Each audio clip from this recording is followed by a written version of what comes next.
Hello. Well, this is a great pleasure. This is my third trip to Ukraine, and every time I come here, I learn more about the people, the culture, the entertainment industry here, the goals of the entertainment industry, and it's one of the great thrills of my career to come here and do this with you guys. I'm a screenwriter. I started out very young in Hollywood, in Los Angeles, as a screenwriter, and my specialty is comedy. I'm a comedy writer. And how many people here are interested in screenwriting? I'm just curious, because this is a masterclass of sorts, right? Okay. And how many of you have written scripts? Anybody? Okay, great, okay. And are they easy to write? Anybody?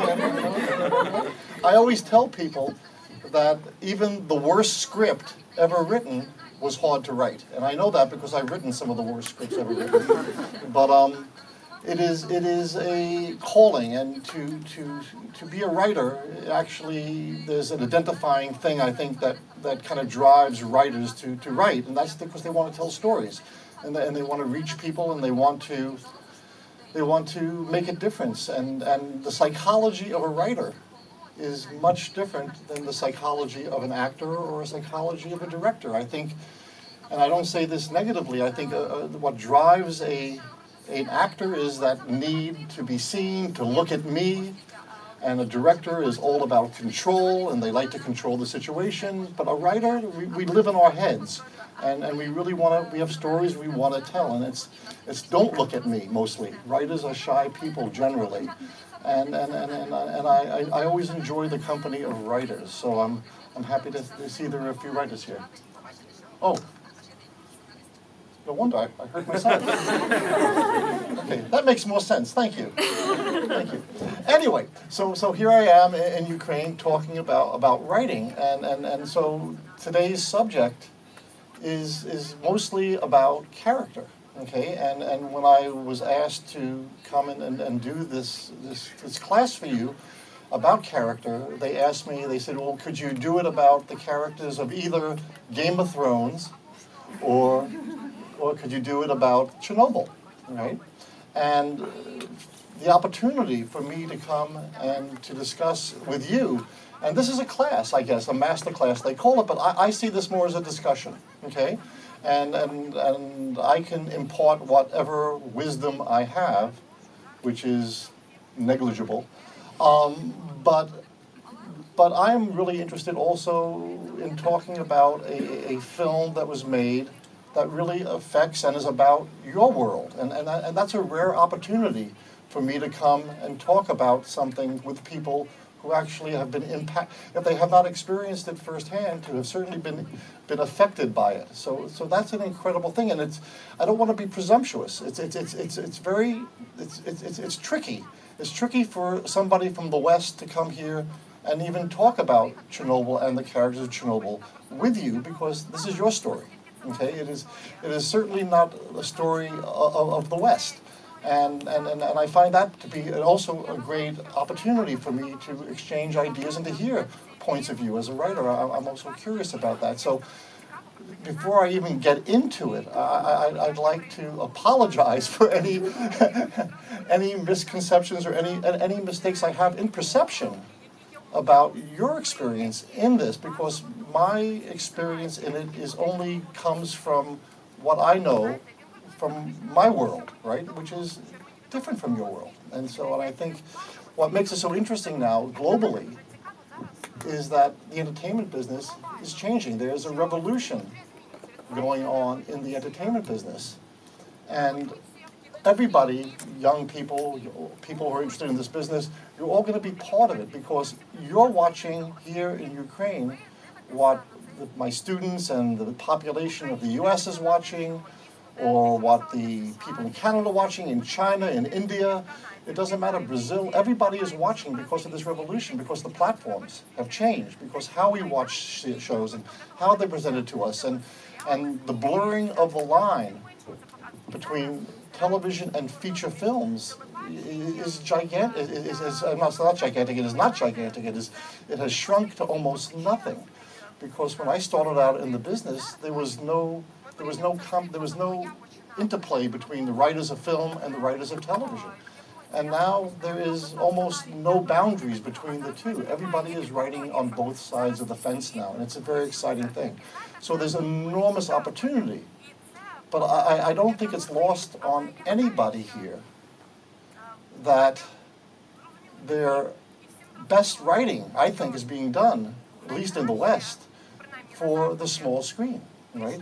And I don't think there is that much difference between television and film anymore insofar as storytelling. And that's really what we're going to concern ourselves with today, is storytelling and characters and what makes a show or a film, but we'll try to focus on the show because we're talking about television today, and that's my expertise anyway, is what makes a show successful. So right off the bat, and am I speaking too fast, by the way? No, I'm okay? Is the translator keeping up with me? Do we need the translator? No, we need the translator. I guess the question I would put to you right off the bat is what do you think? Because I like to interplay. I don't want to just do all the talking. I want some conversation here. What do you think makes a successful? What are the elements that make a successful show or a film? But let's talk about shows for a minute. What do you think? Anybody? Story. Story is always important. Yes. Mostly you remember the character, not the story. Yeah, I think I would agree with you. The story is key, of course, right? And structure of the story and how we tell the story and the plot and all that is important. But I believe, and this is my belief, some people might disagree with me, but they would be wrong. I would argue that it is always about the character. I would say the reason we watch a show, the reason we are invested, right? These are words we use as writers all the time. Invested, the reason we care about these characters, the reason we are empathetic towards them, the reason why we are attached to them is because the writer has created these compelling characters who have goals, right, that are relatable, okay, that we can relate to on some level, right?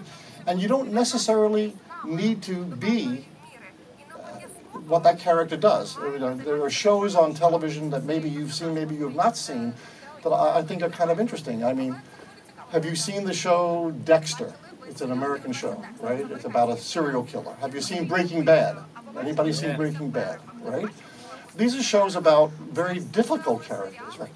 These are about characters we shouldn't even like. These are characters about murderers and psychopaths, but yet we root for them. And we are rooting for them because the writer has given us permission, right? And that's the writer's job, okay? The writer, when he creates a character, has a goal. And I'm going to use a word that has a slightly negative connotation, and that's manipulate, okay? And the writer's job is to manipulate the audience into caring about these imaginary or fictional characters that don't exist by imbuing them, by assigning them characteristics, right, that we can relate to. And that's a simple explanation of how we create characters, is that we try to find some common ground, some relatable aspect, something that we can say either I can see myself up there, or I know somebody like that up there, or I understand their issue, or I am somehow involved in their goal, right? And what their agenda is. Because all characters, right, as we write characters, we have to know what their agenda is, okay? What do they want, right? What are they going for? And do we care? And that's a question I ask myself as I write. And it's like, why do I care, right? And so we have to ask ourselves these all the time. And an enormous amount of thinking goes into creating these characters, right? And so it's not something that we just kind of assign randomly, right? And when we create characters, we create them for a purpose, and that is to service the story we want to tell, okay? Because somebody said the story. And the story is key, is as key as anything else that we do, but the characters are created for one purpose, which is to service that story. And so as writers, right, we have to, before we even put pen to paper or pencil to paper or whatever we do, chalk to board, we have to ask ourselves a really important question. And that is, what am I trying to say? What is this about, okay? And if we can identify ourselves, the writers, right? The writer, what we're trying to say, then the battle is half over. Because then we know what we're writing to, right? And then we can design the characters that will help us tell the story that we want to tell. And does that make some sense to you at all? It makes a little sense to me. Anyway, so that's kind of what the idea, and that's kind of the background of writing. I'm going to pull some notes out because I get, all of a sudden I get shy when I'm talking to people. And so we do that. So in talking about, let's put up the characters. Let's go to Chernobyl, okay? Let us go to Chernobyl. Has everybody seen Chernobyl? Okay? And now I'm going to get interactive with you, okay? What is your impression? What was your takeaway? What did you come across when you saw this? Anybody, please? Somebody, yes. Yeah, well, since it was Microphone. Oh, I gotta put the earphones on. Are you going to speak? No, I'm going English? to speak English. Oh, good. But I need it for the others Okay, too. so here's the microphone. Oh, thank you. My major point was that the story works and the character worked because everybody, I think, cared. And the only thing that there was a little bit of nitpicking among the people here because this thing didn't happen and that thing was not as exact. To me personally, I don't care as long as the story works, and this story works. Up to a point when one of my friends said that he was passing the Chernobyl monument that was like abandoned since it was built. And when the HBO started showing Chernobyl and people started seeing it, he was passing to his home once and saw flowers under that monument. They were never there since basically building that monument. And So you think this caused awareness? Yeah, that shows that the story works and the younger generation knew about the story, knew stuff that most people didn't know about. So this is like the major thing about the show is not how exact to documentary to the events it is, but how it impacted everyone to learn about the story and care about it. Any other impressions? Oh, sorry. Any other impressions? Any other? There must have been some reaction to it by you. You've seen the show? Yes, please. My only impression was, why not us? Why not our country? Uh-huh.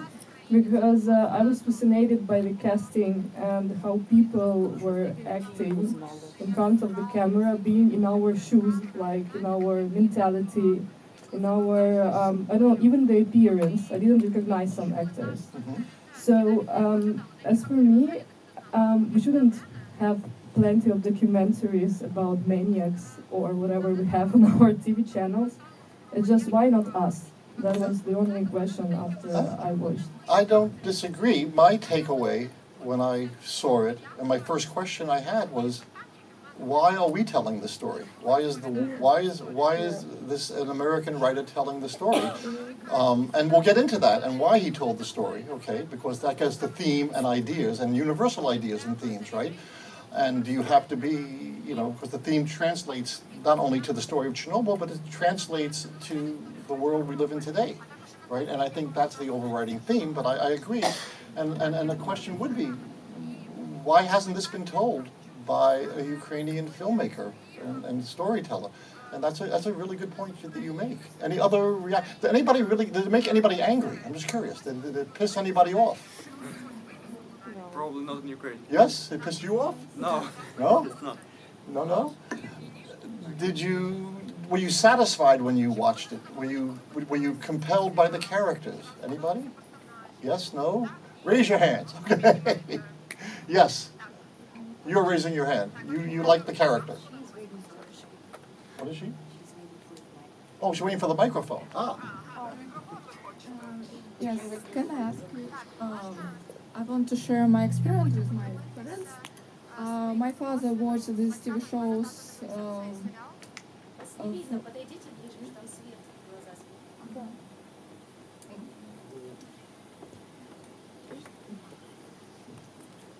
So it's about the story. My father watched this since third episode, and then he watched fourth and fifth. Oh. and then first and second. And when he watched his third episode, he said, "Oh, this is very bad TV show. My mother liked it, and father didn't." He said it's a bad episode. They do not show the mentality and the relation between the people right. And when he watched fourth, he understand that this story is really interesting. It's, I want to say it's just this show is very show the characters their development, and it can make people who even do not like it at first impression, then interested. Oh, okay. Well, you know, it's interesting. Craig Mazin, who is the writer, producer, director of this piece, right? He has an interesting background. He never before this wrote anything of this heaviness, okay? Actually, he wrote things like The Hangover Part 3, right? You know, his and other lighter weight pieces of work. And he says that he was drawn to this because of the theme he wanted to write when he started to explore what Chernobyl was, right? Because we in the West, you know, we had also not so much knowledge about it. You know, what we knew was there was a accident in a nuclear reactor or at a power plant in Ukraine. It was very bad. And then at the end of the day, the problem was kind of solved and now it's maybe okay, right? That's all we really knew as well, right? It wasn't like, it was a mystery. I think what really attracted Craig in the interviews I've seen him give on this was that it was a mystery. What happened? How does a nuclear reactor explode? Something that is impossible, right? Theoretically, this was never possible to happen. How does this happen? But then he wanted to explore the theme, right? And does anybody have an idea of what he intended the theme of this show to be? What would you say the idea behind this is? What is this show about? About lies? Yeah, it's about lies. It's about the cost of lies, right? And I think he says there's a quote in this. I gotta find my glasses. There's a quote, and it's a great quote. He says, "Every lie we tell." This is the one of the characters speaking. "Every lie we tell incurs a debt to the truth. Sooner or later, that debt needs to be paid." Right? And that's the theme of the show. And the theme is constant. This theme of the show, in the 5 episodes that we watch, right? Do we ever lose sight of that theme? As you watched it, did you ever lose sight of that idea? Of that basic core idea of what the show was about, right? It was about the cost of lies, right? And that's a really interesting theme. And that's not just a theme that's specific to this incident, right? It's a theme of life, right? And that in itself, when I talk about how characters need to be relatable, also the story needs to be relatable, okay? We need to really be able to relate to it on different levels. So somebody in China can relate to this story, someone in India can relate to this story, someone in Ukraine, someone in the US, someone in Canada. That theme, that idea, is what drives the characters, and that was also what makes it relatable. And that's a key element here. In the characters, right? In these characters, what makes any show, and I'm only using Chernobyl as an example because this really is the same for almost any show that works, right? Is that all these characters that we're looking at here, Sabrina, I'm so bad with this, Legasov, and Ulana Kunyak, right? Those three, can you say it for me? Thank you. And forgive me, please forgive me. I have a hard enough time with my children's names. So thank you. But those 3 characters, you know, they kind of, in some way, they're driving the story for us, right? Through their points of view. And what the writer has done here, he has assigned these characters traits and qualities, right? All of these characters represent a trait and a quality, right, that is important to telling the story.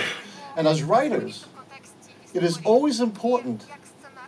You never want to create a character with the same traits and qualities as another character. Otherwise, that character isn't needed. Each character works in counterpoint to another character. The old saying, every reaction incurs a reaction, right? Well, every character incurs a reaction from another character. And that's what the writer has done here, but that's what the writers do on all shows that are successful. And we're really talking about characters today, okay? But we're using Chernobyl as an example because it's relatable here, and it's a great opportunity. So when we meet Valery, right, Legasov, right, when we first meet him, right, he's talking about the truth. He is speaking into the microphone of this tape he is making. We see a man who is broken, right? We don't know where this is going, but within 2.5 minutes into the piece, what does he do? Pardon me? He kills himself, right? So the lead character in the first 5 minutes of this piece kills himself, and that puts an interesting element to the storytelling here, right? Because it's a device, right? And it's a writing device, and what that is, he puts a clock on this because we know how it's going to end. We know the end of this piece already, right? And the piece is he kills himself, okay? But it also sets up a mystery, right? Why does he kill himself, right? And the mystery is what unfolds during the course of these 5 episodes, okay? So we, the audience, right, are immediately hooked in. Supposedly. Maybe some of you weren't, but I was, right? Why does this man kill himself? Who is this man? What is his story, right? And then we quickly, right, discover, and we know pretty much that he is, by recording these tapes, right, we know he has a story to tell, okay? So we're going to find out his story. And when we meet him again, we don't know his backstory, right? We don't know anything about him. And as a matter of fact, we don't know the backstories of any of these people as the story. Usually in a show, we learn about these people, their backstories and their histories. But we really don't learn very much about these characters' backstories throughout the whole thing. We're really living in the present with them. And that's an interesting, we're not going backwards from the point of the incident, right? From when Chernobyl explodes, right? So we don't know really too much about them. We actually don't know that Legasov, right, has a family. Right? We never see that family, right? That is left out of the piece, right? We don't know about his wife, we don't know about his children, right? We don't know about how the effects of what his testimony and his experience being in Chernobyl, how it affects them. We are not concerned with that, right? What we're really concerned about is that overriding core theme, which is the cost of lies. And that's what we stay current with, okay? You know, has anybody ever seen, I mentioned that Craig had written Hangover 3, right? Did anybody ever see the movie Hangover? It's kind of a silly movie. Yeah. Anybody? I think people have seen that. That's why I ask. You know, it's a ridiculous, silly movie, right? I'm going to use this as an example. You know, these guys, they go to Las Vegas for a bachelor party. They get drunk. They take drugs. They get a tiger in their room. Crazy stuff happens. Somebody marries a prostitute. It's a crazy film, right? You know, at the end of the day.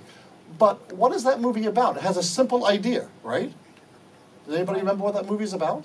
Don't drink too much. That's a lesson. I don't know if that's the movie's about 2 things, right? The movie's about friendship. And they never lose sight of that. That whole movie, the core idea of that movie, with all the ridiculous things that happen in that film, right? The core idea of friendship never gets lost in that. And there's another theme in that, right? Which is the simple idea of get me to the church on time. They lost the groom, right? So they've got to find the groom, okay? So those 2 ideas are current and never stop in that film. And that's a silly comedy. But even a silly comedy, right? The reason it's successful usually, and why other ones are not so successful, because they lose sight of their core idea behind it. Right? And in this movie, or this film, or this television show, we never lose sight of it. But what we do is we instill certain qualities into these characters. And what would you say for Legasov? What is the quality? There's another reason this... Microphone. Oh, yeah, take mine. There's another reason why killing Legasov works for Eastern world, because you Western world, you don't know how it happened and who Legasov is, but most of locals here do. And they heard the last time at least. And they know what happened, at least to some extent with that. And the fact that Craig killed Legasov in the very first scene took that out of the way, so that we understood that he's not going to speculate on that. Right.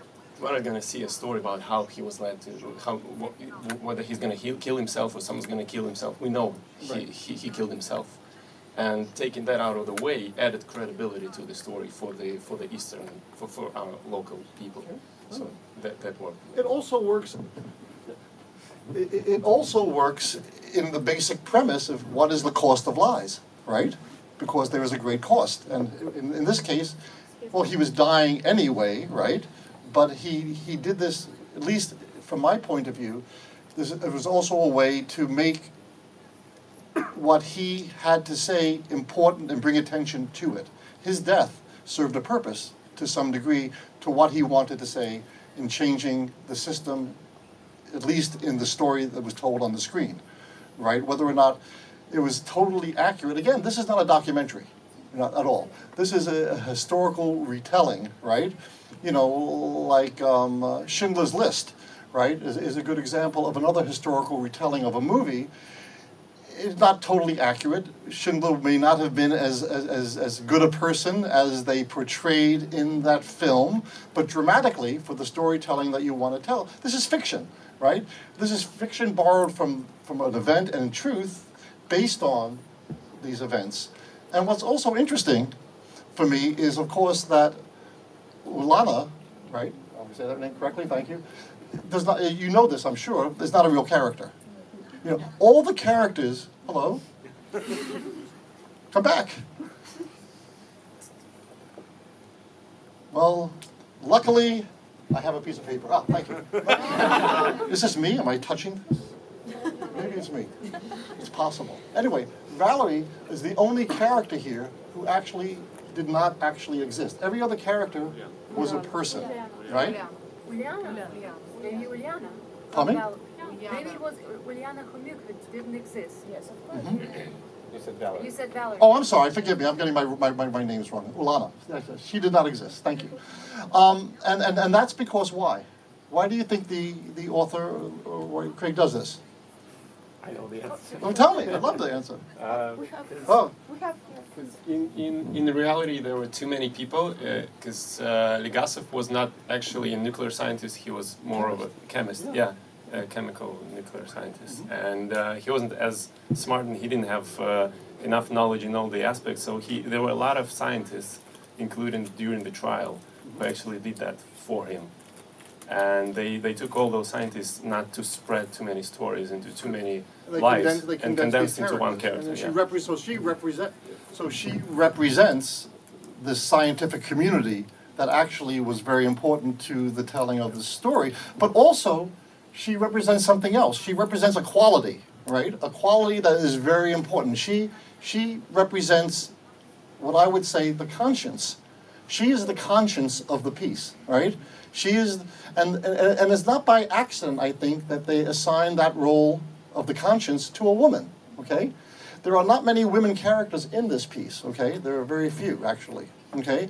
But when they assign the character who's actually the person who has the moral qualities that is needed to break through some of the systematic issues of Soviet Russia and Soviet Union, right? It's like the psychology of it. She is that voice. She is the conscious voice that is saying this is the right thing to do when other people are questioning that. And so she is constant in that. And so she plays that role. As a matter of fact, every character here, right, has a quality, right, that is important to telling of the story. So we have, of course, we're Shabina, right, this minister, right, and he actually represents, what does he represent, do you think? Anybody? What does Shabina represent? Excuse me? Somebody give somebody a microphone. Bureaucracy? He represents the bureaucracy. He represents, in the beginning, denial, right, which is a key element here, right? The disbelief, the denial, the cover-up, right? He represents the status quo, right? He's the opposition, right? And that's an interesting point, because he is the opposite. In the beginning of the show, he is the opposition, okay? But there's also something that we do with writing that is key, and you guys must know this, is that something called the character arc, right? And so what makes a show interesting for people, or a movie for that matter, is the character arc, is how the characters grow and change within the story, how the story changes them as well. And that's the compelling part of watching a show like this. So in the course of the show, of course, Boris Shabina, right, starts here, and at the end of the show, he is here, right, for that matter. And that's kind of an interesting transition that we watch here. That this bureaucrat, this kind of party member who is usually go along with the status quo, he changes. And what do you think changes him? What changes him? Hey. Yes? Hello? I can't see on the lights, I'm sorry. I'm going to back up. I think he is a person who can he's great in the system. He is a person of the system, but he tries to do something not wrong. Right. At least. So ultimately, he is, at the core of this character, there is goodness. Yeah. Right? Yeah. He is not like the character of Charkov? yes, the KBG guy, right? Yeah, because he Who grows. is evil, right? Yeah. Right? Not at all. He is a person of the system too. Right? He can't live by another way, I think. But Sherbina could. Right. Shabina was able to. Now, did the fact that Shabina knew he was going to die, right? Yeah. They knew that he was exposed. That was probably the inciting incident. We call that the inciting incident. When do you turn? When did his turn happen, I guess? Well, at what point did he become to realize? When he saw the situation with his own eyes. Right? Yeah. And which he when he saw all the people, all the situation, the death of some people. Yeah, I think the magnitude, right, and what he was, because he was there and When seeing he felt the death. Yes, he did. He was a human being in this. So, in some way, someone said to me, and I don't disagree so much, is that it almost becomes a buddy movie in a certain degree. They become friends, right? These two characters become friends, and there's a quality of a buddy movie here, which is interesting also. There's also the quality in the show of a horror film, right? Yeah. Because the radiation is like this invisible monster, right? And don't go in that door, right? And it's very scary. So there are different qualities and different genres within this film that are also relatable, which is very interesting. I keep on going back to that word relatable because I think this is the key thing that makes this a workable film at the end of the day.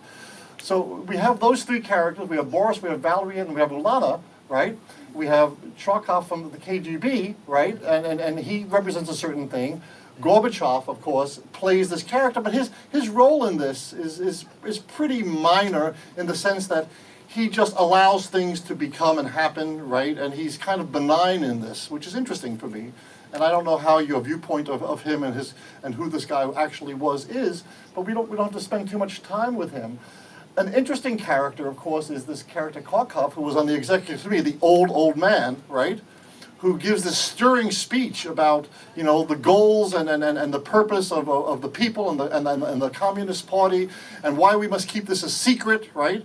And he represents the old school, right? He actually represents the old school, which is a fascinating thing within this. But then we quickly get to the three key players at the plant, okay? And we get to to Victor. Someone pronounce this for me, please. Thank you. And Fomin and Dalatov. Thank you. And these are, and they represent, of course, the same thing. They represent denial, and they represent bureaucracy, but they also represent ambition, right? And selfishness and disbelief. These characters are not particularly likable characters, right? Is there anything sympathetic about them? No. Is there nothing sympathetic about them? Anybody feel any sympathy for them at all? I do. Okay? And yes, go ahead. Yeah, first of all, I want to say that they also represent the fear. Yes. Like, the thing that makes them going is the fear, because everything they do is because they are afraid. Well, the invisible character here is fear. Yeah. This fear drives this whole piece, and that's what's really. They're scared for their jobs.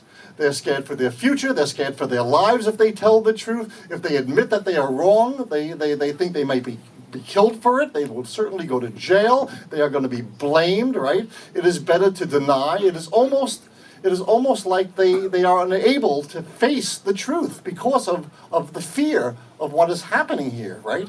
Who is responsible? And that's very compelling, right? So my feeling about them, after I thought about them, I hated these characters. I mean, I hated them as people because they were so dreadful. But then I began to think that they were actually victims of the times. They were victims of the system, yeah. And so in some ways, you feel somewhat sympathy, even though I can't say that name. Dyatlov. He was such a miserable fuckhead, right? He was such a bad guy. He actually was the cause by his actions for this incredibly huge mistake, right? But he was the cause by his actions, but he wasn't the cause that it happened. Right? The cause that had happened, of course, was the lack of truth, right? That they covered up the fact that there was a flaw in the system because of the fear that the Soviet Union would be embarrassed, right? And that was the key thing. So it is the fear, that fear thing drives the story. You're absolutely correct about fear. Yes? And about the sympathy, you have a bit of sympathy for Dyatlov, actually, because you understand that there could be any other person on this place and he would have to do the same actions, because like I disagree on that. Yeah, no, in the particular situation, like he just really didn't have choice. He had a goal. Okay, you need to make an experiment. We don't care what it takes, just do it. And this is what he brings to the people who obey him. Mm-hmm. So basically, if it wasn't Dyatlov, it would be someone else, and they would most probably do the same actions, just because this is what he had to do.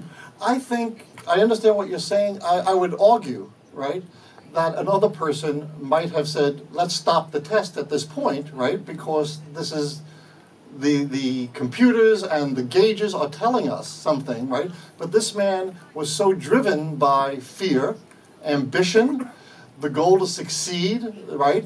We saw early on, and this is a very telling scene, when they dangle a promotion in front of him, right? The opportunity to advance himself, right? If this experiment is a success, right? And so he drives forward on this. Yes, please. I agree with this guy, because it couldn't be another. It could be another person, but this another person couldn't make something another in this system. Mm-hmm. And this is where I am ignorant, because I am not. You know the system, right? You are more familiar with. Maybe now I mix a character of Dyatlov from the series with a real character of Anatoly Dyatlov. Okay. Yeah. So, and that's true. And again, the author has taken dramatic liberties, I'm sure, with all these characters to make the story tell that he wants to tell, which again is the cost of lies, right? All right, and so that is what the function of the story is, to explore the cost of lies, right? And so that's the liberties he takes. I understand that completely. And then we have, of course, the people in the control room, those young men in the control room. And they too play an important role in this. What do you think their role in this is? What are they portraying? Yes, please. I think they're those victims to show the real size of disaster, to show how painful it could be and how it's terrific.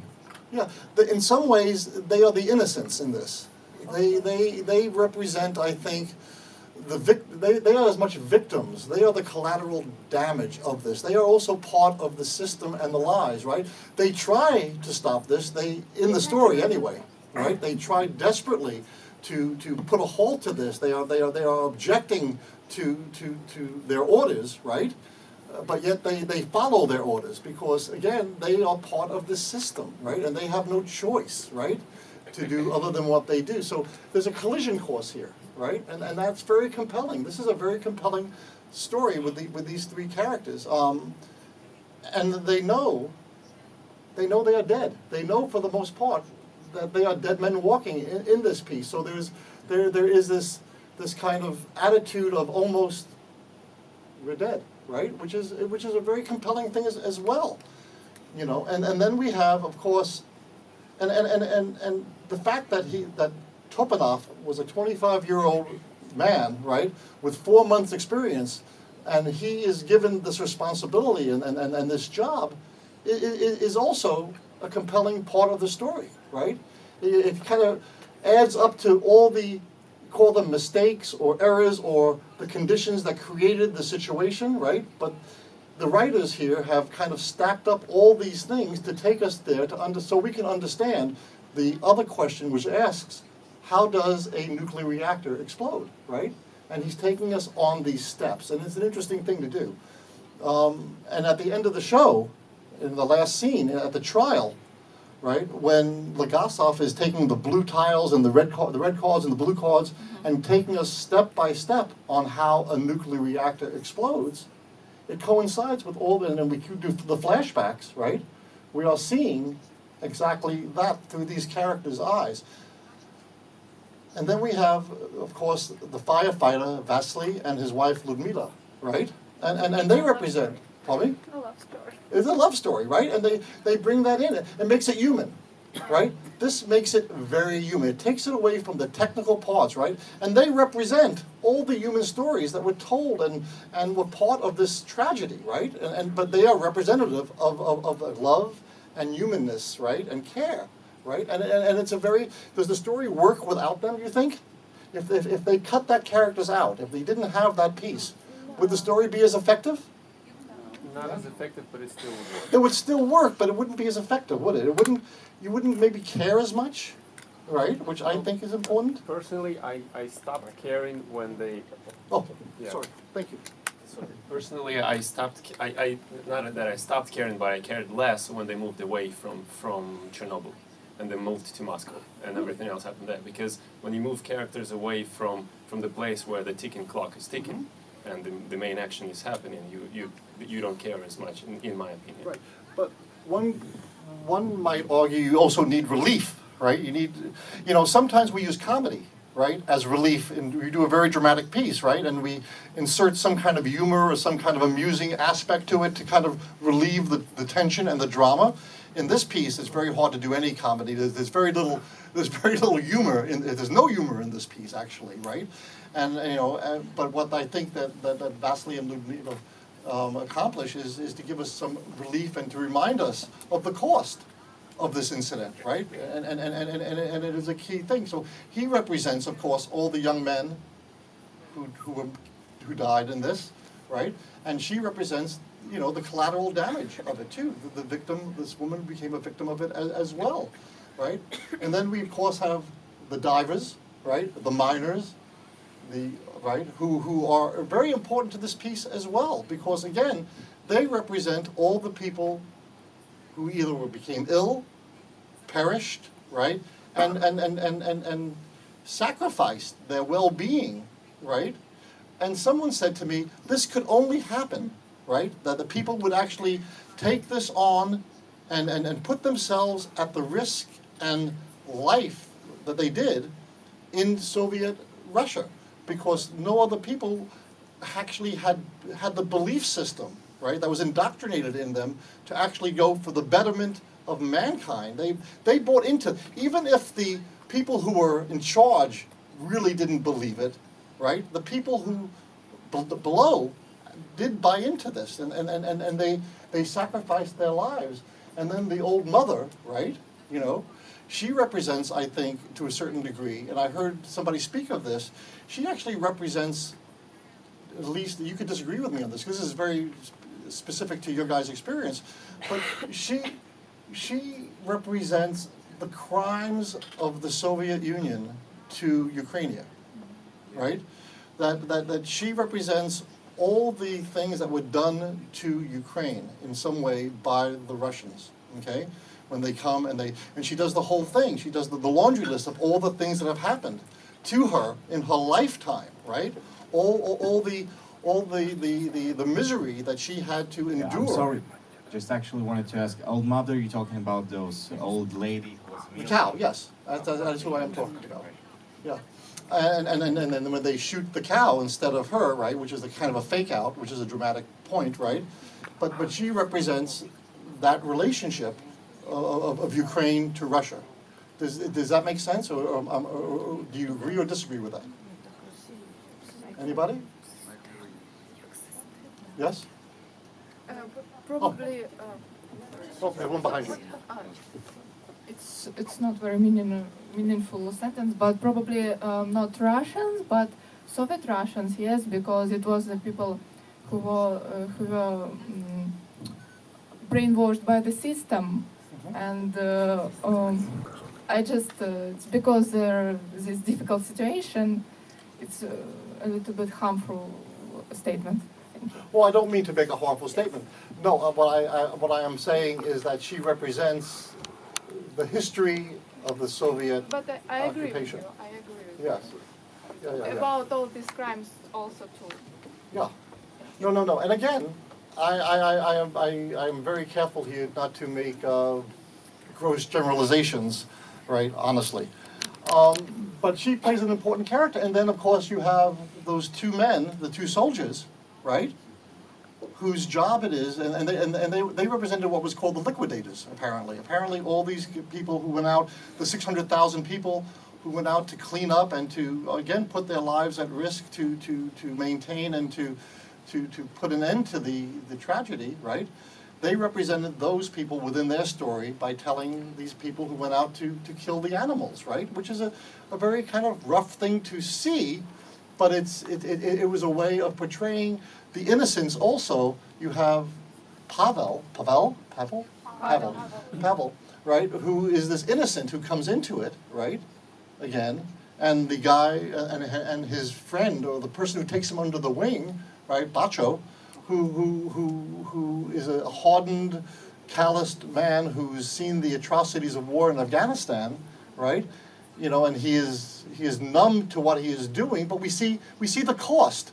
We see the cost of the lies, because we see Pavel, we see him change, we see him become this character, right? And so again, this all represents these things that help us, I think, understand, again, the core idea, which is, what is the cost of lies, right? And it's all these things are the cost of lies, right? And at the end of the piece, right, when Legasov, makes that impassioned, when he given the opportunity to tell the truth, right?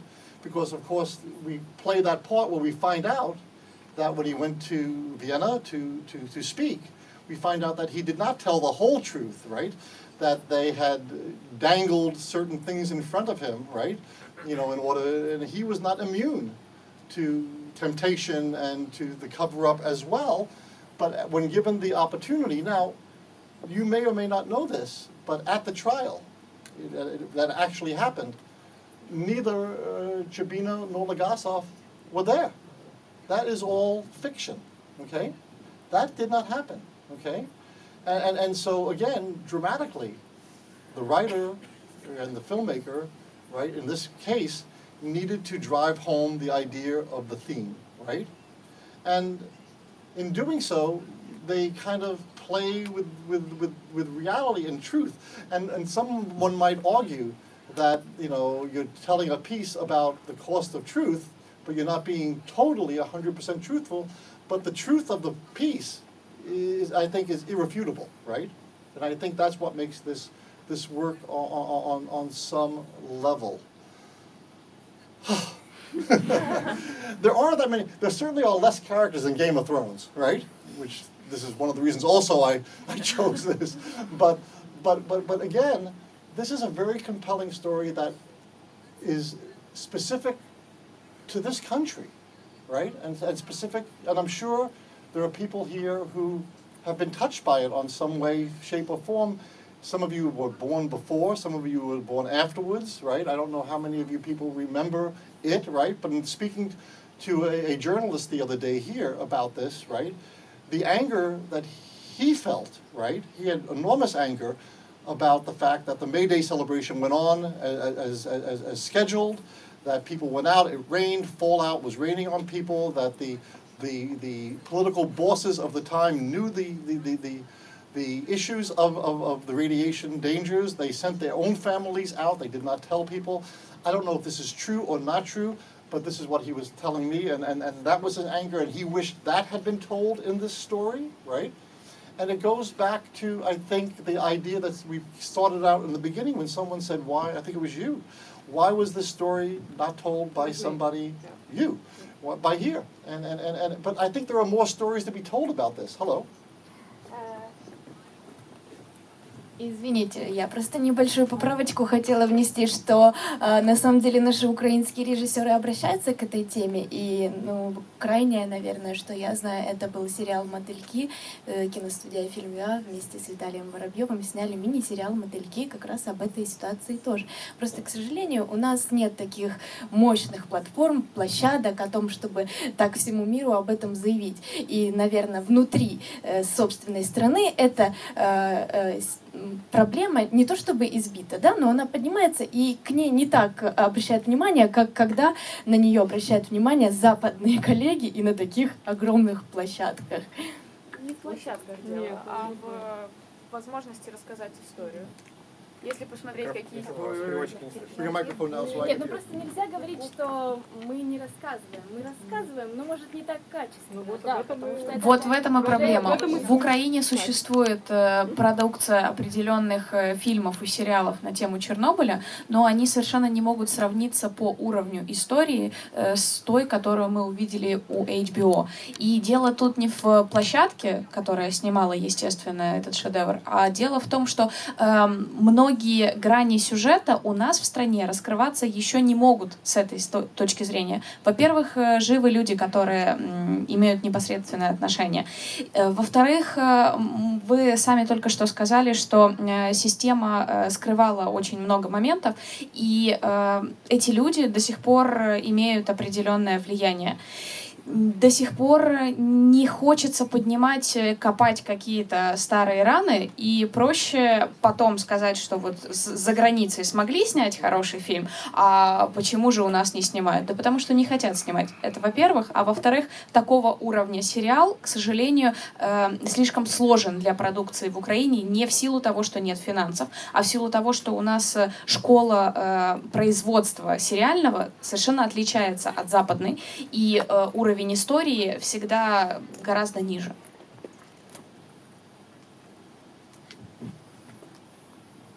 Right, and I understand your point. Do you have another point you want to make? No? I understand your point, but it's not that I'm arguing the point. It's more of a question. And the question is, do you think there are other stories to be told within the context of this event? The other stories. This is a story. Craig Mazin told a specific story, which is what is the cost of truth, right? But there are other stories that can be told within the framework of the experience of the Ukraine with Chernobyl, right? Are there other stories that can be told and should be told, right? And that's the question. And will they be told by Ukrainians? Возможно, потому что правда. Wait. Наверное, эти истории не рассказаны, потому что правда на постсоветском пространстве это не не та цель, которая преследуется. А тут как раз вся история, как мы уже постоянно говорим, закручена на правде. Нет цели в Украине снять правдивое отражение событий. Нет цели показать уровень катастрофы. Это мое субъективное мнение. Right. Okay. You know, somebody else? Anybody? Yes. I'm sorry. The similar story about truth was told not in the cinema, but in the literature by Svetlana Alexievich. I'm sure you know it. Yes. So it's very similar The story. Voices of Chernobyl. Yeah. Yeah. Yeah. No. I am true. And But this film is based on this. It is part of the source material. Yes. I think that one of the reasons we tell historical stories is because of the truth they tell about the times we live in now, right? And I think the value of this story also is to shine a light, perhaps, and I think this is what Mason was doing also, about the situation in the United States, right? Which is the problems we now have with truth, right? I think this was a way for him also to address, there was a very famous television show in the United States called MASH. It was about the Korean War and some funny, it was a comedy about doctors in the Korean War, but it was never about the Korean War. It was during the Vietnam War, and it was a way of shining a light and discussing and bringing up points. It was a metaphor for that. And I think what this piece becomes for the West, right, you know, for the American audience, because this is done for the American audience as well as the global audience, right? And maybe primarily the American audience is the first audience that HBO addresses. You know, I think this really addresses some of the issues that we are having in the United States about truth and our administration. And for the first time, at least on the surface, for the first time, we are dealing with a political correctness idea that we have not dealt with before with Trump and the way he wants to govern and actually the fight right now for the minds of the people, right? And is going on in the world now. You know, there is a movement going on now that is troubling to some. To some people, it's not troubling. To some people, they celebrate it. You know, it's hard to say. You take a position, right?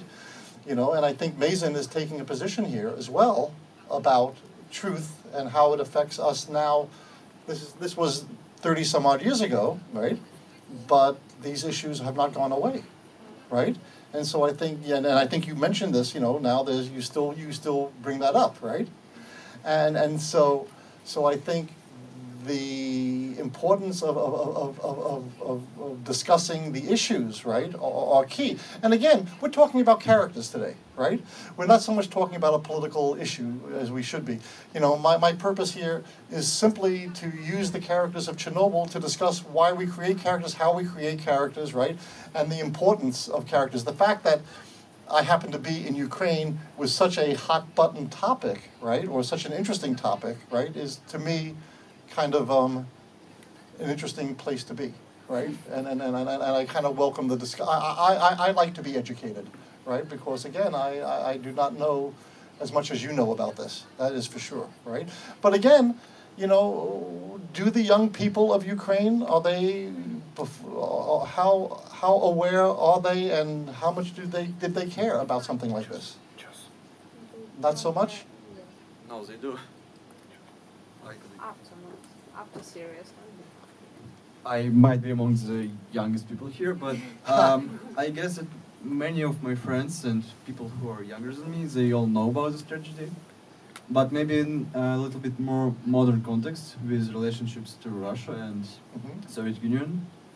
But it's a huge issue that we had, so I guess that it's a part of Ukrainian history, so everyone should know about it, and almost everyone does. Okay, this young woman.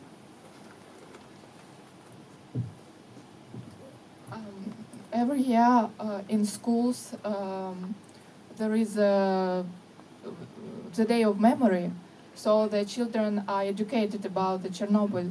But the issue is they knew about the information. Yes, it's quite dry, and they do not do not sympathize with the people. And I was very glad about this TV show because it can show the story from inside to make people live that situation, to feel it on our skin. Yes, and the problem is that people in Ukraine know about this story, young people, but they do not quite involve in it. Did we? Okay, sorry, May I yes? ask a question too? Please. I want to say that nowadays there is a new it's like a new move that modern people they go to scary places that have very tense history, and they make funny pictures there. They adore to make selfies. They adore to make some videos there, and they don't remember that. They don't memorize it. They don't show their grief there. They just have fun. And this creation, your serial, it also did the same for Chernobyl. And how do you feel about that? I don't quite understand the question. People, they come to Chernobyl not to feel grief, but to have, they want to be involved into the story, into the serial. So you're saying that instead of going to be commemorate, they go to experience, or they go to have fun. To have fun because it is scary to go there, because it is cool to go there. Well, I think the majority of the people, even here's what I think, and I'm going to use an example, and this is probably the wrong example. Okay, it's probably such the wrong example that is shocking, right? But I think people will go to a place like, let's say, a concentration camp in Germany or Poland, right? To Auschwitz, right? Or something that recently I was in Poland, and because I am Jewish, I felt the need to go to Auschwitz. I'm here in Poland, I should go see this. And I saw students there. I saw there are a lot of class trips, right? Buses pull up, and students from Poland and students from elsewhere, were huge groups of people coming to this horrendous site, the site where horrible things happen, terrible things happen. And they come off the bus and they're laughing and they're taking pictures and they're being silly and doing all the things that you're describing, right? But as we watched them, as they started going through and actually seeing what was there, and they became silent, right? And I think what happens is that might be the intention for some, and some people may not change, right? But for the majority of the people that I saw going through this situation of this place, they changed. You could see the change because it's so horrendous and so frightening and so horrifying, right? And it's scary, right? And it's somber and it's real, right? And I think that's what happens to some degree. I think, hopefully, I don't think a lot of people go to Chernobyl? Yes, quite a lot. They have Chernobyl tours. I know they have tours, but I would not go to Chernobyl. Есть уже официальная статистика. Hold on a second. Уже есть официальная статистика, что за первый месяц просмотра первых эпизодов, то есть в мае, поднялась посещаемость Чернобыля на 30%, и на июнь было забронировано уже на 50% больше, чем в прошлом сезоне туров, чтобы посетить Чернобыль и посмотреть эти места. И я бы позволила себе не согласиться с вами, что большинство, заходя в концентрационный лагерь, затихает и понимает место, в котором они находятся. Если вы смотрели фильм Сергея Лазницы «Аушвиц», документальное кино о том, как люди продолжают целый день, мы просто следим за тем, как люди гуляют по концентрационному лагерю, едят, фотографируются с доменными печами, и на них не производит это того впечатления, о котором мы говорим. Поэтому я тут поддерживаю предыдущего оратора. Вторая сторона медали — влияние сериала. Поднялся, естественно, интерес к проблематике, и многие заинтересовались копнуть глубже, но большинство просто захотело приехать на место установки нового саркофага, грубо говоря, рядом с ним в Припять, и сделать красивую фотографию.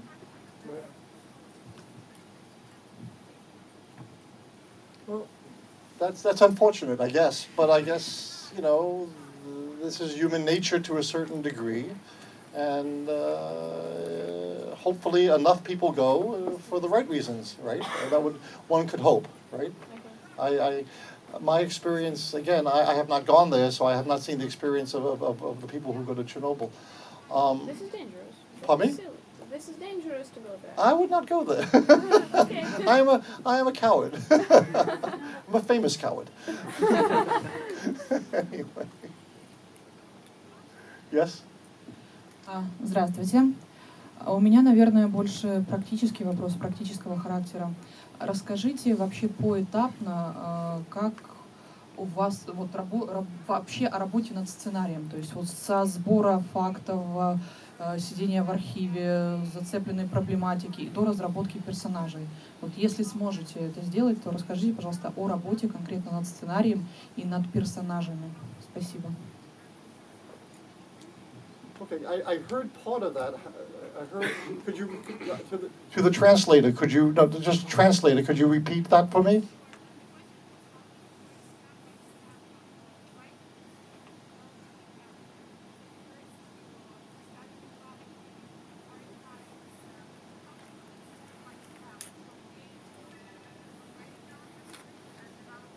Okay. It is a very practical question. Okay. Yes, thank you. Well, everybody has their own process, okay? I have a specific process and how I do it particularly. First of all, again, I remind you that I write comedy. So it's a little bit different, especially when you talk about the research of something. I don't do very much research. What I try to do, for the most part, in what I write, is to find an idea. First thing I do, as I mentioned earlier, is to identify what I want to say. Even a sitcom, even a silly sitcom, has an idea behind it. It could be blood is thicker than water. It could be about redemption. It could be about second chances. It could be that love hurts, that love is good. Anything you want to say, right? You know, you kind of pick an idea of what it is you want to say in the story, okay?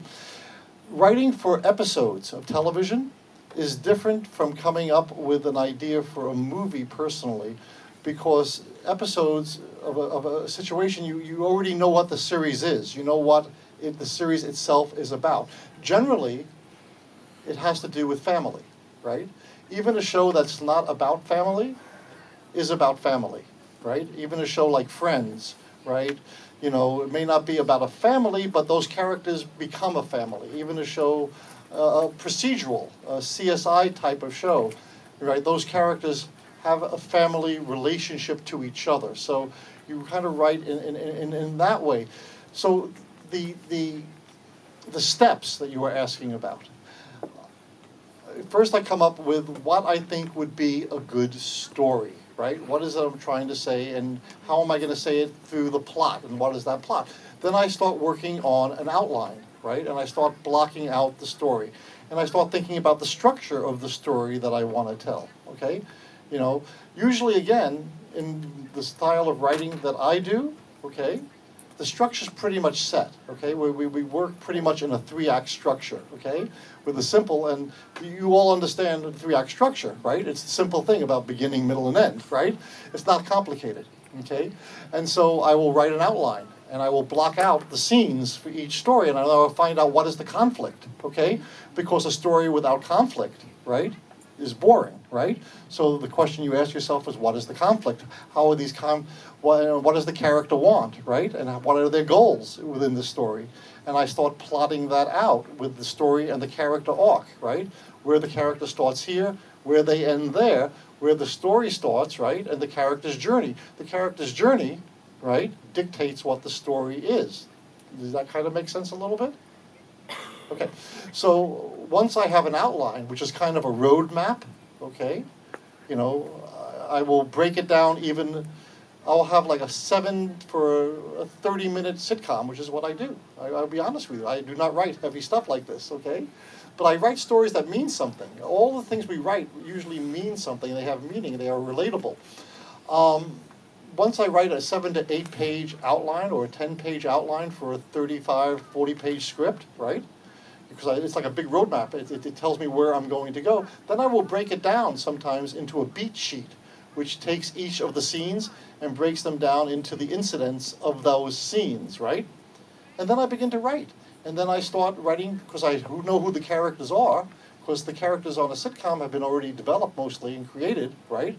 I use those characters and their qualities and the attributes that have been assigned to them, right, to tell the story that I want to tell, right? And I try to make it, writing dialogue, right, you know, is a tricky thing sometimes, but I try to write the way people talk, right?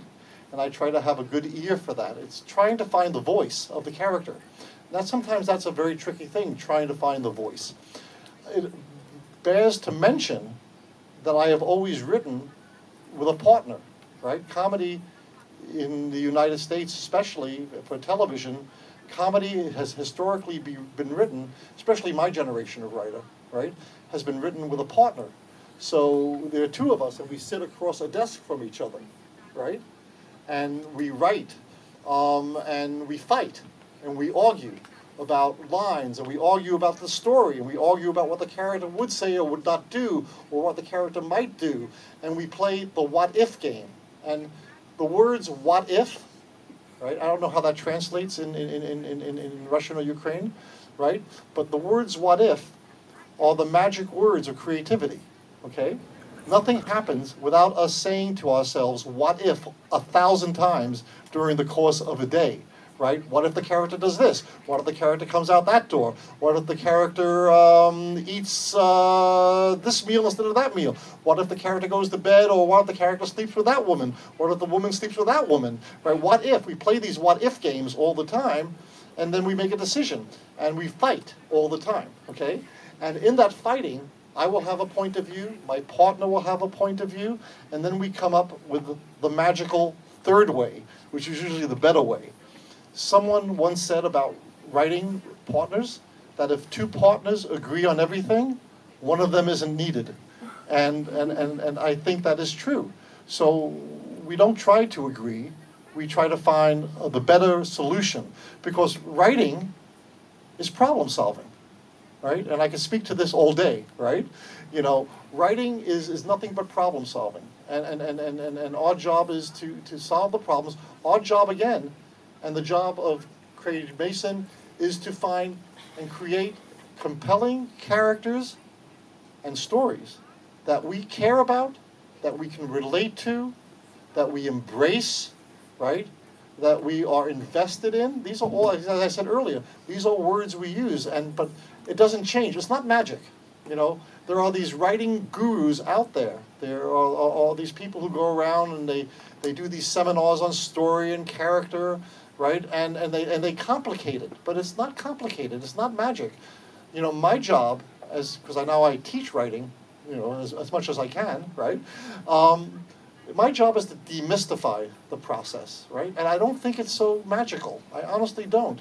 I think it's common sense. And I think at the end of the day, we solve problems, right? And we create problems and we solve problems, right?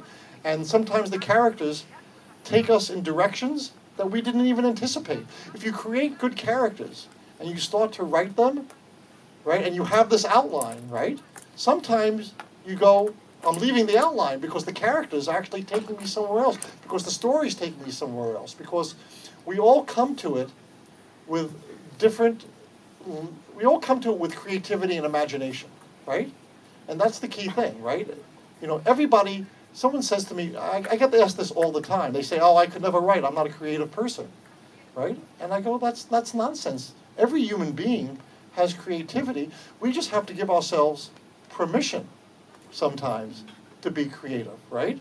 And to allow it and to play the what-if game, right? And to put ourselves out there. And if something you write in the beginning sucks, big deal, right? Because that's what a first draft is for. No one I know has ever written a good first draft. And I don't care who the writer is, right? First drafts are meant to be rewritten. And the trick is to get it on the page, okay?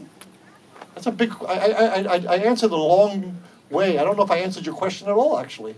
I just did this ridiculous thing on writing. Did that make any sense? No.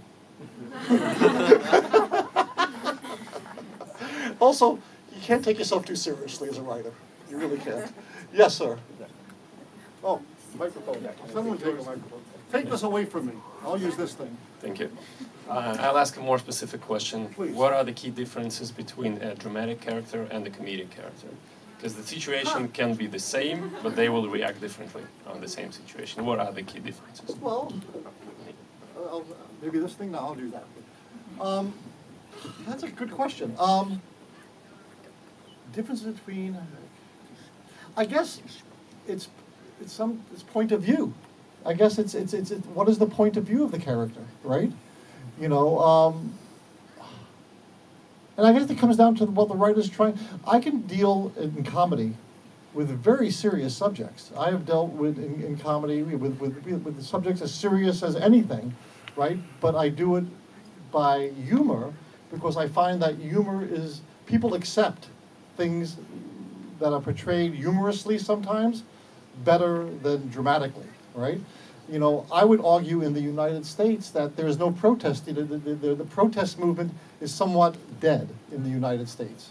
But protest is really being done right now in parody, you know, mostly. Mostly there are these shows like John Oliver on HBO, or a guy named Jon Stewart, or the Stephen Colbert, these guys who have these kind of amusing television shows where they kind of shine a light on the situation that is happening politically in the United States and socially in the United States, but they're doing it through parody, right? And I think that through humor and through comedy, you're able to reach sometimes people that you're not able to reach. So the difference, to answer your question specifically, the difference between writing for a dramatic character, I think, and a comedic character is really kind of who the character is, and the point of view, and what you're trying to say, and how you want to say it.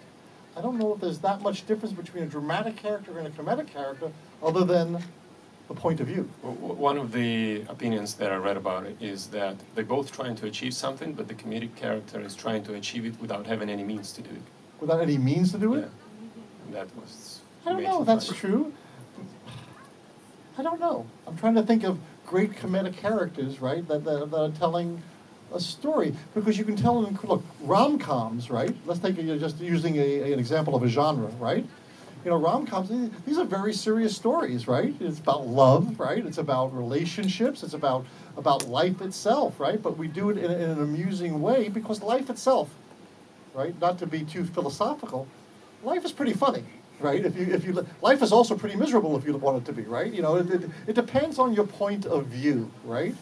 You know, I would prefer, and now I'm getting into my own personal life, I would prefer, I was having this discussion with somebody yesterday, I don't go see movies anymore or watch things that shine a light on the cruelty of human beings to human beings anymore. I don't see war movies, I don't see anything that is too heavy, because I get it. In my 67 years of life, I finally reached the point where I get it. People are mean to each other. People do horrible things to each other. I don't need to be reminded of this anymore. I get it. I agree, right? You know, and that's my own personal point of view. I'd rather deal with the hope of human beings, right?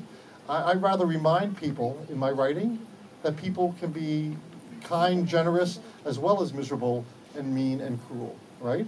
And hopefully that is a good way of reminding people of how they should be. I think the writer has an enormous responsibility, okay?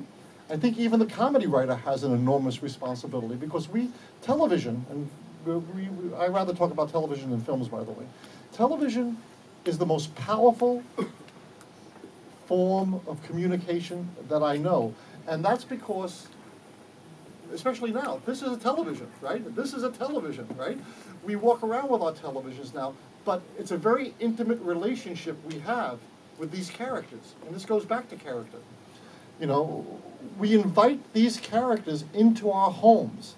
They become, in some way, part of our family, right? You know, they are in our living room, you know, for the most part. And when they die, or if they leave a show, we actually feel a sense of loss, right? And that's a very big responsibility we have as writers, because we're able to change minds. We can do it through comedy, We could do it through drama. We can make people think. We can really change people's perceptions of who they are. And there was a very famous show years ago that I actually was involved in called The Jeffersons. There's a guy named Norman Lear, who's a famous Hollywood producer for television who I used to work for when I was young, and he kind of gave me my start, and it was a nice thing. But his shows were all about shining a light and making fun of our weaknesses and our stupidities, right? And in doing that, in writing these comedies, we made people laugh at racism and their own racism. We made people laugh at their own selfishness, right? If you shine a light, if you make people laugh at themselves, then maybe you could change someone. Not gonna change every mind, right? But maybe you could change a few minds, and that's a big responsibility. And so television is a really powerful thing. When Jon Snow in Game of Thrones was killed for the first time, right? What a great loss. But we feel for these mythical characters, and that's again because the writers have created these characters that we care about, right? And it always comes down to that. Yeah, well, I have to admit that killing Tony Stark also made a lot of people feel for him. Well, it's true. I saw that. I don't follow those movies very much. I'm not a big Marvel guy, but I went to that movie with my daughter, who's 32 years old, and she had never seen one of those movies either. And we went to it, and we watched it. It was 3 hours. It's like, Jesus Christ, this isn't going to end, right? But it was fun. It was a fun ride. No joke about it. And when Tony Stark dies, the audience was sobbing. I was like, I'm going, my God! But that is the power, right? And because we're human beings, and we want to care, right? And we're looking for a reason to care. Someone said to me, and you could disagree with me all day long, and it's probably true that I'm wrong, but someone said that human beings are the only species that need to be entertained, right? We desperately need that. It's a part of our need. It's a part of our fabric. It's like sex and eating and love and relationship. We need to be entertained, and we go to be entertained. And the entertainment business, right, is a huge and important business. It's been going on forever. It's been going on since people around campfires, have been telling stories, right? We love hearing the same story over and over and over and over again. The story that we see here in Chernobyl is not a new story.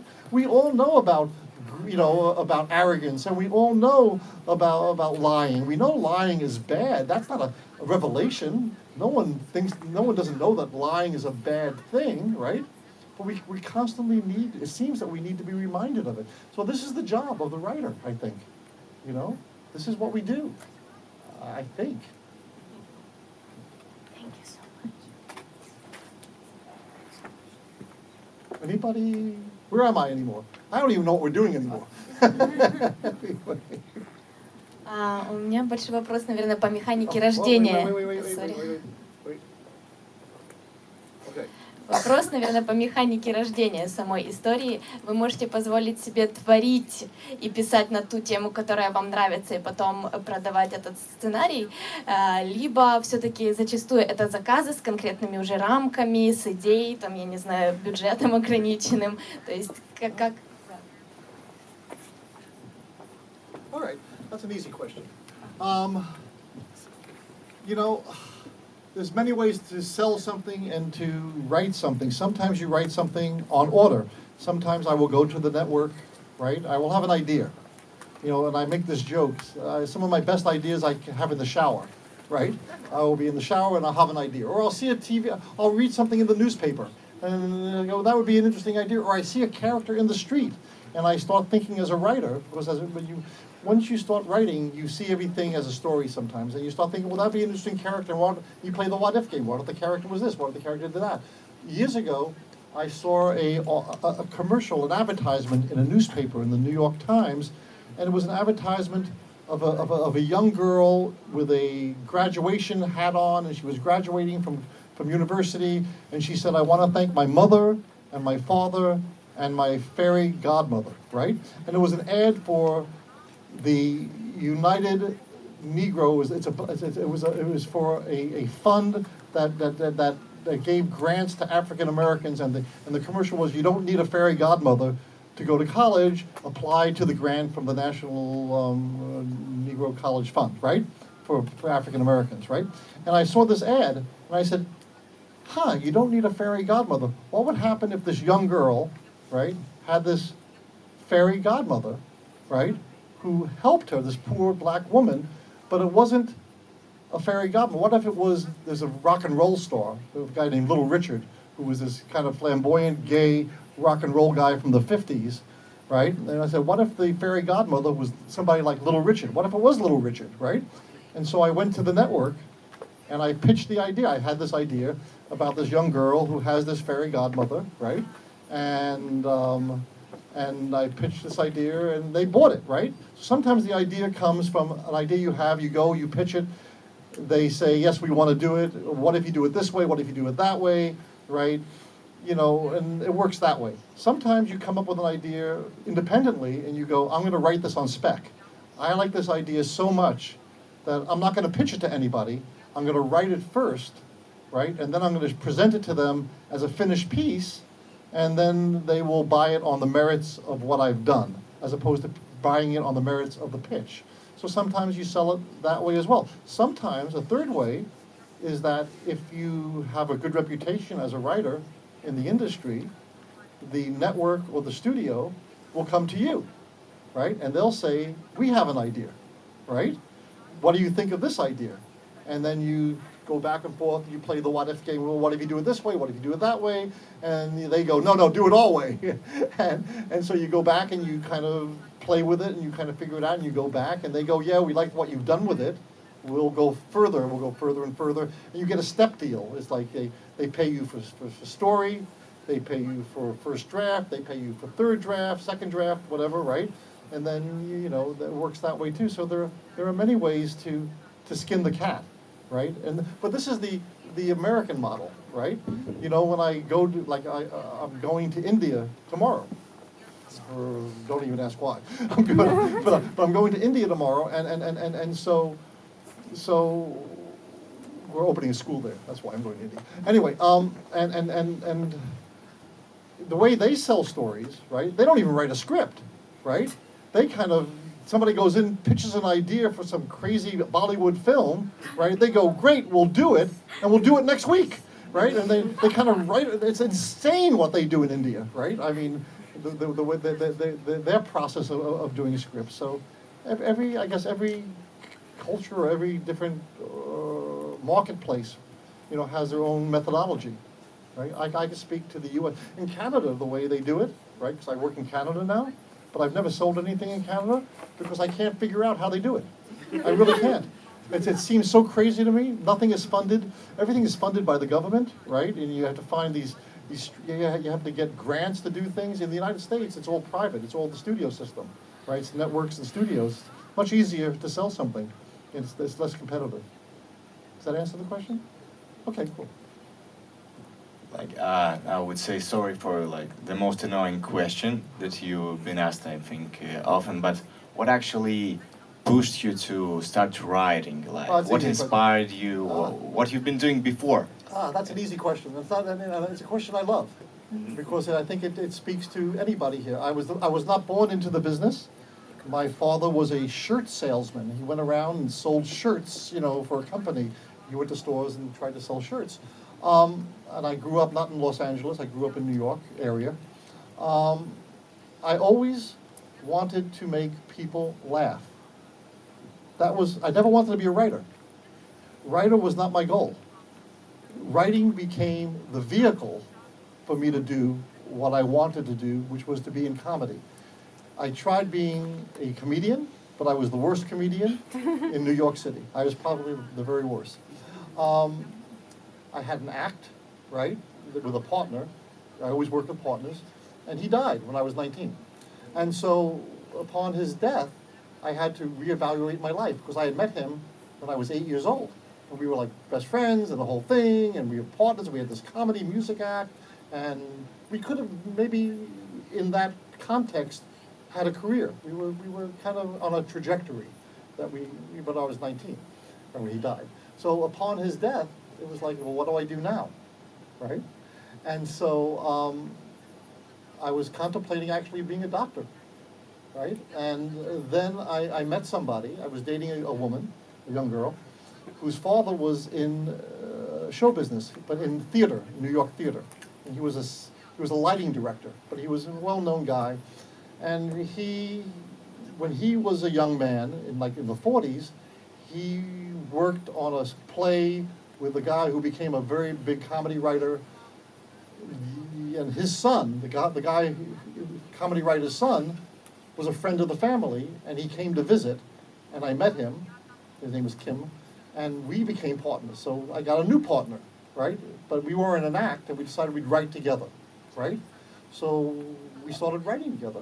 And then eventually, we wrote something that somebody read, and they said, come in, let's talk. That's the magic words, right? You, as a writer, you're not a writer till you write, right? You say you're a writer, but you have to write. And writing isn't so hard. You just got to do it. You just got to set a goal for yourself. 5 pages a day, 3 pages a day. If you do 3 pages a day, in 10 days, you have 30 pages, right? So you set a reasonable goal for yourself, right? And write. And if it sucks, rewrite it, right? And then play with it and show it to people, right? And then get feedback, because you don't want to work in a vacuum. Get what people's opinions are. And if you hear the same criticism by 3 or 4 people, then maybe you should believe it, right? You know? But listen to what people say and get their reaction, and let's just screw around with it. But then I went to Los Angeles. So I wrote this spec script, right? And then somebody said, come in, let's talk. But I was in New York at the time, and I got in my car and I drove 3,000 miles, right? Because I wanted it. I was hungry. And it's not enough, and this is what I tell everybody. It's not enough that you're talented. It's not. It's not enough that you're a good writer. It's not. You've got to want it. You've really got to want it. And you can't be deterred by people who tell you you can't do it. You honestly and truly can't. You've got to be tenacious, and you've got to be stubborn, and you've got to be able to take a punch, because people are going to reject you in the beginning, and people are going to tell you you can't do it. And even the people you love, who love you, will try to dissuade you from it, because it's scary to want to be creative and make a living in a creative world, because most people don't understand it. But the people who succeed, and I know a lot of successful people in Los Angeles, because I've been part of that marketplace for a long, long time. And my wife, who is giving a talk after me, is a producer, and we met when we were in our early 20s, right? And this is the life we've led. You know, in The Godfather, you know, Michael Corleone says, this is the life we lead. You know, we chose this life. It's the life we chose, right? And sometimes it's great, and sometimes it's not. But writing just became the vehicle for me wanting to be funny. And so I got to Los Angeles, and somebody gave me a break, and I was able to capitalize on it. And I had a career. Luck, right place at the right time, maybe a little bit of talent, maybe, right? But I would say there's so many variables that make a career. But it starts with wanting it, and not being discouraged if it doesn't happen right away, and sticking with it, right? You know, and I think that's the only way. All the people I know who have succeeded have the same story. My story is not unique, right? My story is actually the normal story, how people make it. You don't give up. You have blind faith, right? It's a good thing. Blind faith is a great thing. Okay? Other questions? Other answers? Yes? Again, I want to ask a question. Or maybe somebody else? Okay. Nobody. So I want to ask you, you said that you had blind faith and you took punch. So what helped you to do that? Because it's very difficult, even when you're, as you said, your beloved say that you cannot do it. They just love you. They want to do that's best for you. But how did you feel that you can do it? And another question, how many times you were not rejected, but you were asked to change your idea that you wrote and you were into it? Well, I can answer both questions. I think the reason I didn't give up was because I never once, and this is why I'm amazed to say this, but it never occurred to me that I wasn't going to be successful. It just never occurred. I look back on it and think, what was I thinking, right? But at the time, right, this is the blind faith. it just never occurred to me, right, that I wasn't going to get a chance. And that if I got the chance, that I wasn't going to do good at it, right? And I was lucky, right? Because I didn't fuck it up, right? And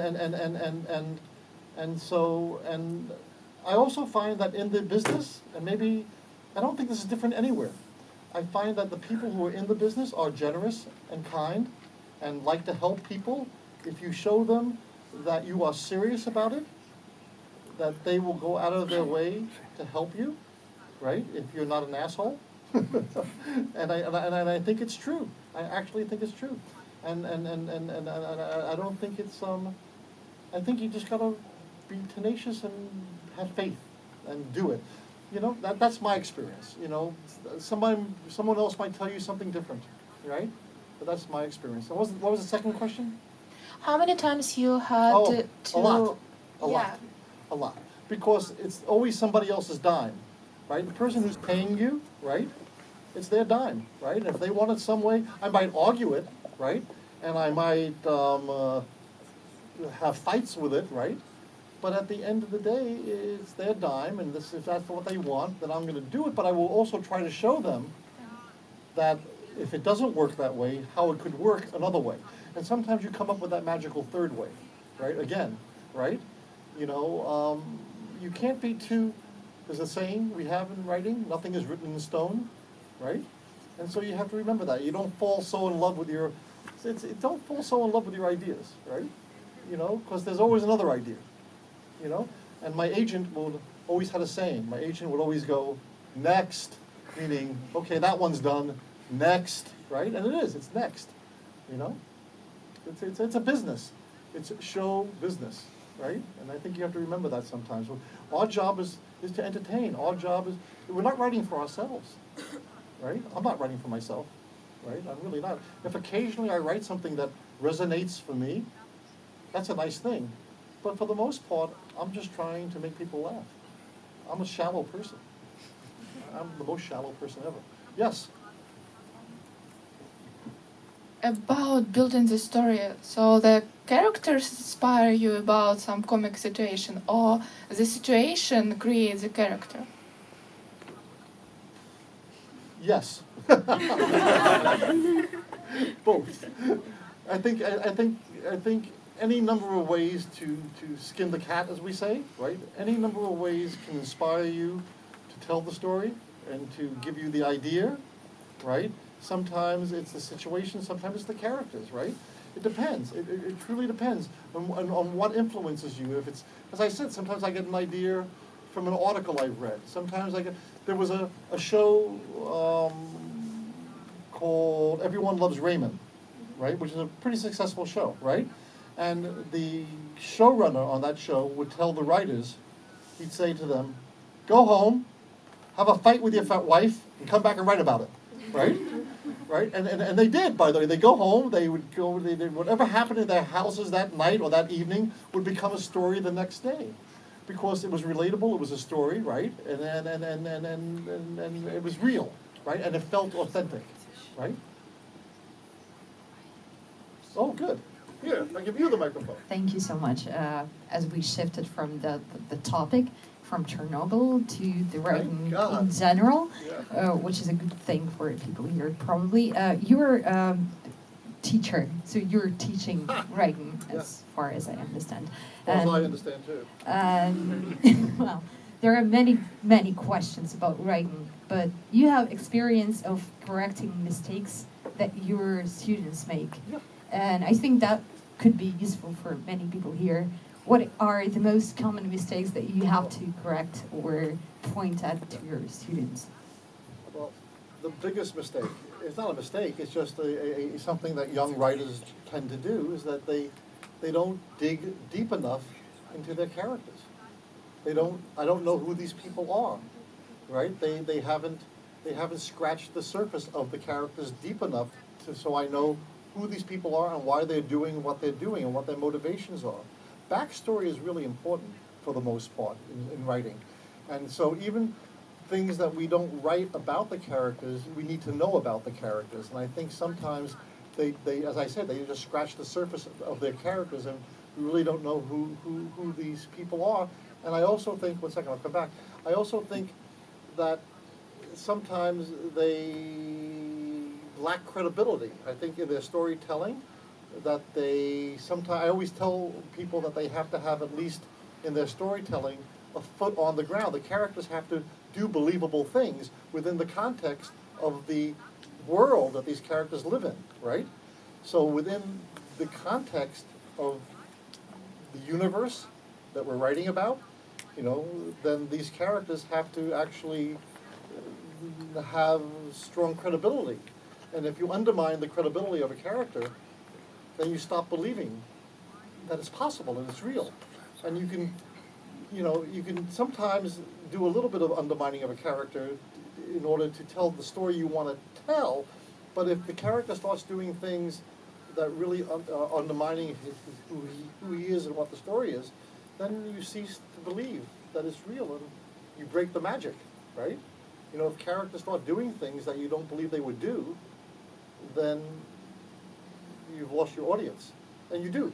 And I think you see that if you go to a movie, right, and it doesn't make sense, if the characters, if their actions don't make sense in context of who they are and what they're trying to achieve, then you've lost your audience. And then also, you know, every scene has to advance the story. Don't be self-indulgent when you write. You're not writing for yourself, right? Just because you think it's wonderful, and if it doesn't advance the story, if it's something that is superficial, I can't say the word, something that's not necessary. I'm sorry, but if something is not necessary to the story, then it shouldn't be in the script, because you only have so much time to tell the story, right? You don't have 170 pages, right? You don't. You know, you have to tell your story concisely, right? And so don't be self-indulgent. Does that make sense? I mean, I have a lot of advice to writers, right? You know, but that's the key stuff. You know, keep your characters real, know about them, don't undermine them, and advance the story. Always advance the story. Yes?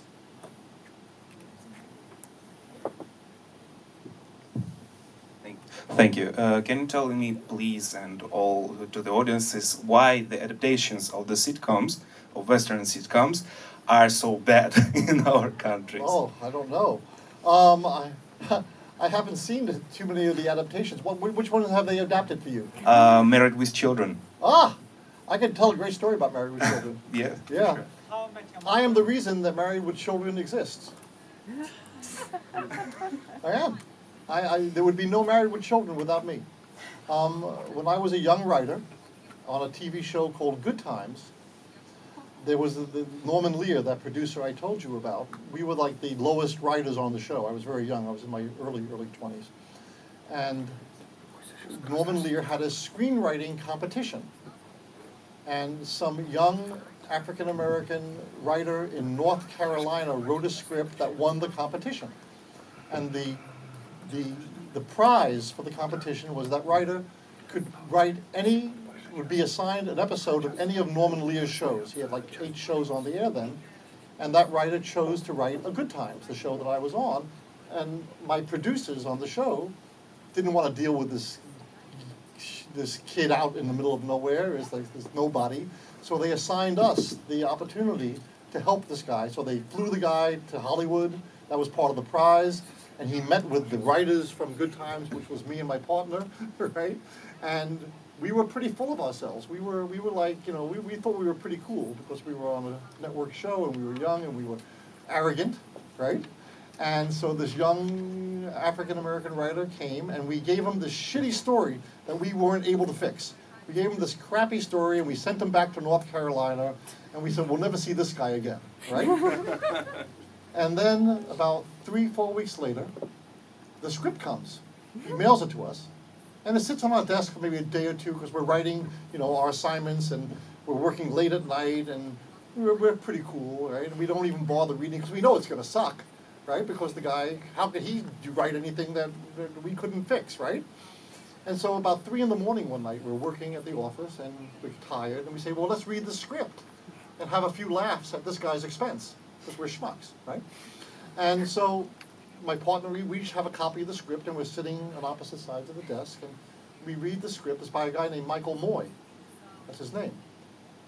And we're reading the script, and we're both laughing. And it's brilliant. It's great. It's better than great. This guy solved problems that none of us could solve. There's nothing that we've seen before. The writing is so smart. And we're going, wow. And we can't believe it. So the next day we go to our producers and we say, you got to read the script.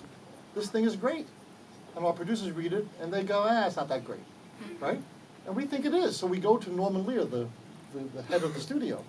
And we say, Norman, you got to look at this script.